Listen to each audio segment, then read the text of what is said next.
guns, firearms, things that go boom when you squeeze the trigger, essentially. They've kind of been what we've been talking about a lot in Pathfinder lately. Lots of folks aren't happy about it. Lots of folks are, keep your guns out of my fantasy. Well, as far as the setting on, this is literally the first time I've ever pointed the right place when I'm pointing in a video. I don't have to do that. Mirrors are a hard thing. I did it in one. That map, as I was saying, there's been black powder innovations, and folks that like to shoot bullets at other folks on it for a very, very long time. And in fact, it's an integral part of the setting, ergo, a perfectly valid character option in Pathfinder. So I don't know where I'm going to file this particular video, but today, the history of guns on Golarion and how it relates to you. If you're liking what you're seeing, remember to like, subscribe, ding the bell. Stay caught up on all of your Pathfinder first and second stuff. Now, let's hit it. Okay, so much like everything else in the giant kitchen sink that Golarion is, there's a real-world equivalent for the advent of black powder in a world where folks are running around with swords and armor. On planet Earth, gunpowder was invented in 9th century China. Trying to make the elixir of life, instead we accidentally burnt a house down, and from there you have bamboo tubes that yeet spears at people, fire lances, flamethrowers on a stake, if you will. Innovations throughout the planet, both to make pretty things like explosions and to kill other people, as we on planet Earth are so wont to do. Of course, this is a new and shiny thing which humans like a lot, and so over time, this spreads throughout the world. Generally speaking, there's one of two ways you do this, either trade or conquest. We've got both here. Gunpowder made its way, of course, along the Silk Road from China throughout the rest of the world connected to it. Eventually, over time, the Mongols would carry firearms across their conquests. Flash forward about 600 years, the Ottomans are outfitting their regular infantry with firearms, and suddenly the known world is beginning to bring knives to a gunfight. Use this new thing for which to fight people or die to it, essentially.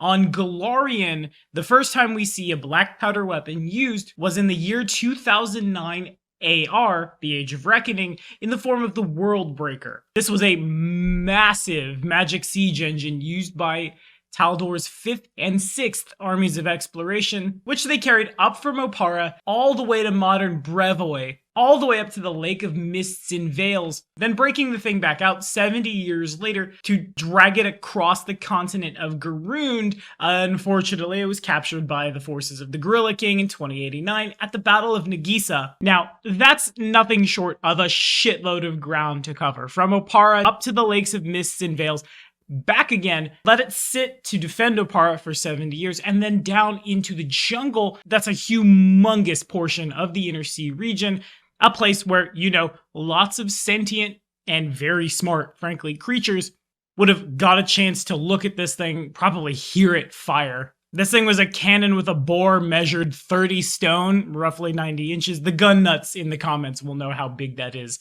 I really don't have a huge frame of reference there. Point is, wow, that's super deadly. We should learn how to make it again. And I've done the math. 2009 AR to 4721. Yeah, that's a shitload of years, which this technology has been present in the world. All it takes is one very long-lived, very intelligent, say, for example, a dragon, to figure out that this exists, take it back to his lab, mess around a little bit, figure out how black powder works, and boom.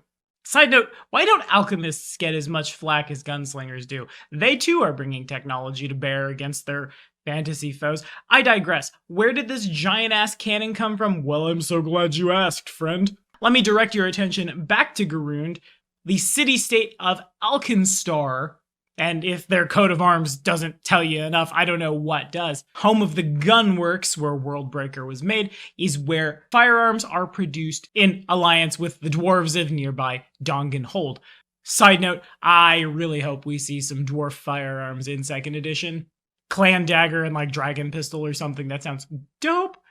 Anyway, around it, though both Dongenhold and Alkenstar limit who the hell gets firearms, partially to keep the prices of them artificially high, and partially because they don't want to, you know, let that secret get out.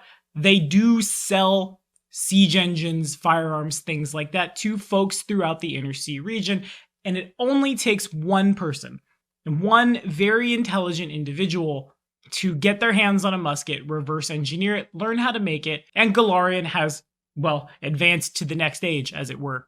And given that if we crack open Lost Omens Legends, Nex, Geb, and Katapesh all would like to engage in trade with Danganhold for firearms, that seems like a shot heard round the world waiting to happen. You've certainly got the intelligent folks in the magical city-states, and the folks who would have a long time to just sit up and play around with the gun until they figure out how guns work. Can you imagine like a ghoul gunslinger? It's terrifying.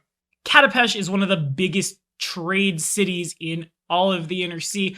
That's a very small hop, skip, and jump from them to, say, like Absalom or anywhere else. And from there, you fulfill the trade part of the trade and or conquest that we see on planet Earth. From there, it's pretty easy to invent any character anywhere who had done something as simple as, like, picked up a gun off the back of a truck, to a Damphir from Geb, whose immortal father really liked the concept of firearms, and who entrusted them with one to go forth and do their bidding, or like, you stole it from dad and ran away. How edgy of you.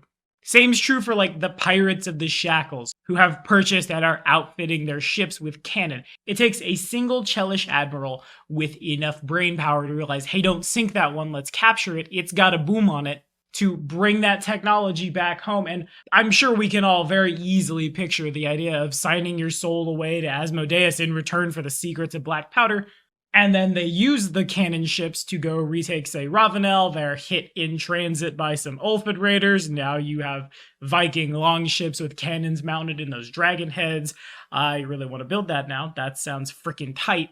But if that wasn't enough for you, consider also that this is a Reign of Winter spoiler, I should say.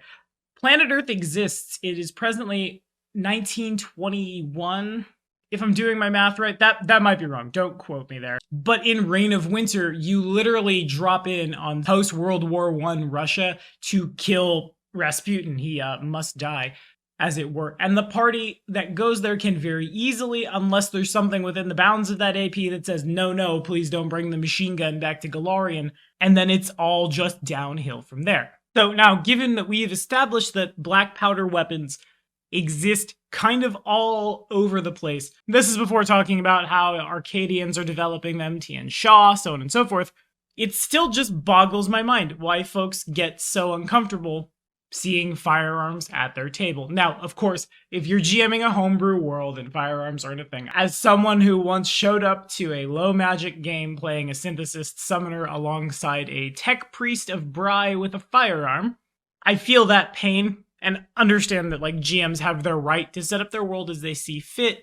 But I think guns are really no weirder than golems, alchemists, so on and so forth in a game like Pathfinder, especially when you consider that a firearm does not necessarily mean the end of knights in shining armor like it did on planet Earth. When we enchant our armor, make our armor out of, like, space rocks that are very, very, very durable, when we teach our warriors how to knock bullets, because you can in first edition with deflect arrows, aside with special training, that easily means that your knights in shining armor and such would still have a place on the battlefield.